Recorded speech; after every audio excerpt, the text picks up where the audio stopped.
Hello everyone, I'm Amit Sharma and मेरे साथ है newly appointed chairman of all India gems and jewellery domestic council Shri Rajesh Rokde ji. Sir, first of all many congratulations for the new role. Thank you very much. मैं आपसे जानना चाहूँगा first of all आप कितने excited हैं फॉर दिस न्यू रोल और क्या क्या प्लानिंग चल रही है? देखिए एक्साइटेड तो बहुत है और ये एक्साइटमेंट मतलब ऐसा नहीं है कि आज कल में हुआ, क्योंकि इंडस्ट्री में काम करते समय वैसे वैसे कई सालों से हम लोग इंडस्ट्री में काम कर रहे हैं और मैं तो ऑलवेज ये सोचता था कि इंडस्ट्री में काम करना है तो पोस्ट की ज़रूरत नहीं है, बट आपके पास जब पोस्ट आ जाती है तब आपकी जिम्मेदारी बहुत बढ़ जाती है। बिल्कुल। और जिस तरीके की अभी इंडस्ट्री है, इंडस्ट्री में बहुत अलग अलग तरीके से काम हो रहे हैं और all India gem and jewellery domestic council हर बार ये कहती है कि प्रोटेक्टिंग, प्रोग्रेसिंग और प्रमोटिंग ये हमारा मुख्य उद्देश्य होता है। और जिस तरीके से लीगल्स अभी इशू बनते जा रहे हैं, तो लीगल वाला जो इशू है उसको अभी तक के मैं संभालता था और मैंने देखा है कि जब हम लोग दिल्ली में जाते हैं तो दिल्ली में सरकार के सामने एक ज्वेलरी इंडस्ट्री की एक बहुत अलग तरीके की एक इमेज है।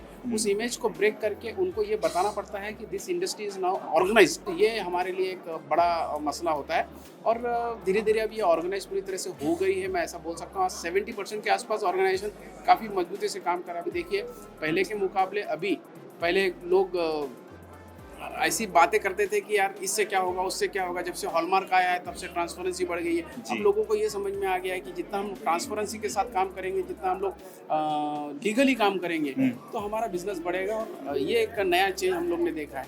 तो मुझे लगता है ये ग्राहकों का जो फेथ फैमिली ज्वेलर्स की तरफ बढ़ा है, ये एक बहुत चेंज है। और नो डाउट जो आपने अभी कहा मुझे कि एक्साइटमेंट, तो 100% इंडस्ट्री में काम करना, जो क्योंकि क्या होता है जब हम इंडस्ट्री के साथ जब बैठते बात करते तो रिटर्न टू सॉइल। वैसे देखा जाए तो मैंने अपना बिजनेस तो किया है, अपना बिजनेस हम लोग बढ़ा रहे कर रहे हैं, लेकिन आज अगर हम लोग हमारे बिजनेस के लिए, अपनी इंडस्ट्री को अगर कुछ करने के लिए, अगर काम करने के लिए दौड़े तो रिटर्न टू सॉइल अगर होता है तो उसमें एक अपना सेटिस्फेक्शन मिलता है। और जब हमारे इंडस्ट्री के लोग जब सामने बैठते हैं और सिर्फ वो हमारे लिए तालियां बजा देते हैं तो हमको लगता है कि हमारे लिए सही मायने में अवार्ड है। बिल्कुल बिल्कुल। क्या क्या एस्पेक्ट है जिस पे आप इस बार काम करना चाहेंगे एज अ चेयरमैन?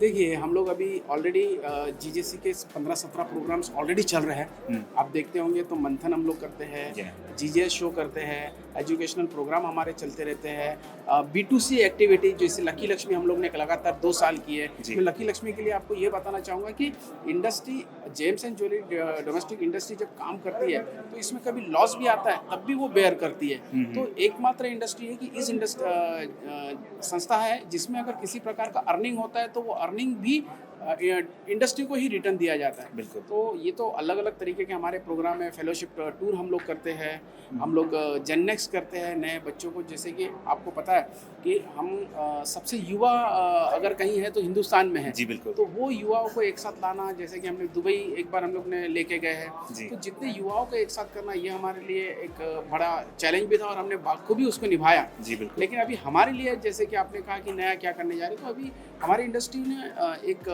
2 तकलीफें बहुत बड़ी होती है। उसमें से पहली तकलीफ होती है कि मूवमेंट ऑफ द गुड्स। आपने देखा महाराष्ट्र में चुनाव थे, उसमें बहुत आपको मूवमेंट्स इधर से उधर ले जाना तो बहुत ज़्यादा तकलीफ होती थी। डिपार्टमेंट रोक देता था या जो भी कंसर्न डिपार्टमेंट है वो एक डिपार्टमेंट से दूसरे डिपार्टमेंट में हमें भेज देते था। तो उस वजह से हमें तकलीफ होती थी। तो हम लोग चाहते हैं कि वह एक SOPs हम लोग गवर्नमेंट की तरफ से परमानेंटली लेके आए, जिससे कि कोई भी मूवमेंट ऑफ द गुड्स कभी कोई तकलीफ ना बने। और साथ ही हम लोग विजिलेंस कमेटी जो है वो फिलहाल महाराष्ट्र में है, वो हमें पूरे देश में ले जाने की हमारी इच्छा है। हम लोग इसके ऊपर बहुत हमने काम कर लिया है, तो ये हमारी सबसे ज़्यादा प्रायोरिटी होगी। साथ ही वुमन विंग हम करना सोच रहे हैं, क्योंकि आज हमने देखा है कि आज सदन में भी चले जाइए तो 35% का आरक्षण वहाँ पे भी उन्होंने फिक्स किया है कि महिलाओं का प्राधान्य दिया जाए, क्योंकि हमारा व्यवसाय ही महिलाओं के साथ है। हम लोग, हमारे पास हम B2C जब करते हैं तो वहाँ पे लेडीज़ ही हमारे कस्टमर्स होती हैं। तो आज के तारीख में मैं देखता हूँ सभी फैमिली ज्वेलर्स में काफ़ी लेडीज़ लोग भी, वुमेंस भी काफ़ी साथ में जुड़ रहे हैं और अलग अलग तरीके से अभी यहाँ कोर्सेज करके वो खुद कंधे से कंधा मिला के जैसे काम कर रहे हैं। तो हम चाहते हैं कि उनको भी पूरी तरह से इस इंडस्ट्री के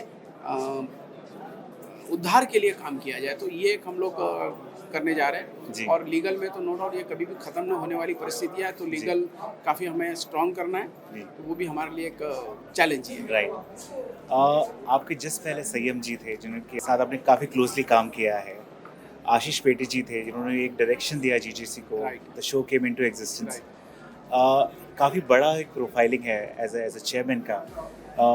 काफ़ी जिम्मेदारियां भी आपके आप ऊपर आएंगी for the whole gems and jewellery industry. आप किस तरह से इसको देखते हैं एज अ होल प्रोफाइल? देखिए जीजेसी में एक लीगेसी बनी हुई है। आज 20 साल हो गए। 20 साल में मैं अगर इसको देखूं तो जब हमारे सबसे पहले चेयरमैन हमारे श्रीकांत भाई झवेरी थे, जी। उसके बाद अशोक भाई मीना वाले आए। ऐसी लंबी लीगेसी है और ये लीगेसी से ही हमें समझ में आती है कि जो पहले जितने भी चेयरमैन बन चुके हैं उन्होंने हर बार एक नया माइलस्टोन रखा है। जी। मैं अगर आपने अभी संयम मेहराज जी का नाम लिया और आशीष पेठे जी का नाम लिया। आशीष पेठे जी के चेयरमैनशिप में मैं एज अ कोऑपरेट मेंबर था।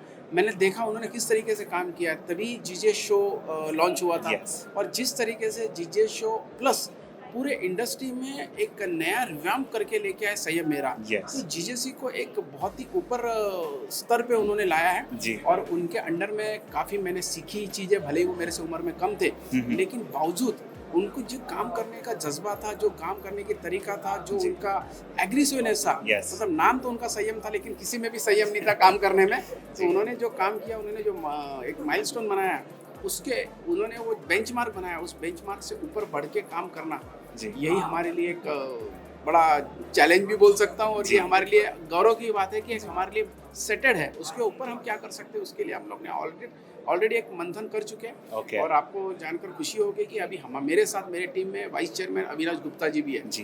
तो Avinash Gupta ji one of the talented vice chairman for me. Yes, yes. और ये जो कॉम्बिनेशन है आईपीसी होने के नाते संयम मेरा still they are in the board.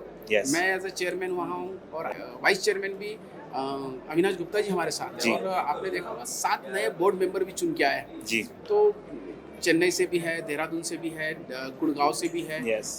Jabalpur से भी है और काफ़ी ज़्यादा रिटेलर है उसमें। Retailers, और yes. जीजेसी को एज अ रिटेलर बॉडी करके देखा जाता है। तो ये बहुत मजबूत टीम बन के काम करने वाली है।